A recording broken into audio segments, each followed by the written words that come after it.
వైసీపీకి అనుకూలంగా ఉంటూ మంత్రి పెద్దిరెడ్డి మనిషిగా ముద్రపడిన సీఐ గంగిరెడ్డిపై వేటుపడింది. జిల్లా ఎన్నికల విభాగంలో పనిచేస్తున్న గంగిరెడ్డిని కేంద్ర ఎన్నికల సంఘం బదిలీ చేసింది. వెంటనే పోలీస్ హెడ్ క్వార్టర్స్లో రిపోర్టు చేసుకోవాలని ఆదేశించింది. పొంగనూరు సీఐగా సుదీర్ఘకాలం పనిచేసిన గంగిరెడ్డి స్థానిక సంస్థల ఎన్నికల్లో ఏకపక్షంగా వ్యవహరించారని, నామినేషన్లు వేసిన ప్రతిపక్ష అభ్యర్థులను బెదిరించి విత్డ్రా చేయించారని ఆరోపణలు ఉన్నాయి. గంగిరెడ్డి సమక్షంలోనే వైసీపీ నేతలు నామినేషన్లు చించేసిన ఘటనలు కూడా ఉన్నాయి. ఈ క్రమంలో అప్పటి రాష్ట్ర ఎన్నికల కమిషన్ ఆయన ఎన్నికల విధుల నుంచి తప్పించి బదిలీ చేసింది. పెద్దిరెడ్డి అండతో మళ్లీ ఆయన పొంగనూరుకే వచ్చారు. జిల్లాలో 5 ఏళ్ల సర్వీస్ పూర్తి చేసుకున్న ఎన్నికల నేపథ్యంలో ఆయన జిల్లా వదిలిపోలేదు.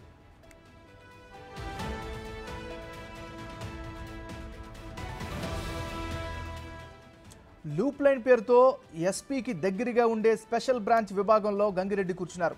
ఈ విభాగంలో ఉన్న తనకంటే పై స్థాయి అధికారికి తెలియకుండా 14 మంది అనుకూల సిబ్బందితో స్పెషల్ టీమును సిద్ధం చేసుకున్నారు.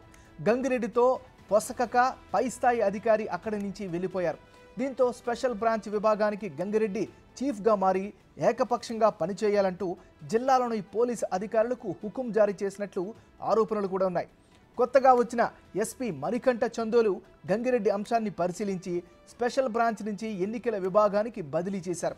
ఎన్నికల సమయంలో గంగిరెడ్డి ఎలా లూప్ లైన్ పేరుతో జిల్లాలోనే కొనసాగితే ఇబ్బంది ఉంటుందని ఫిర్యాదులు వెళ్లాయి.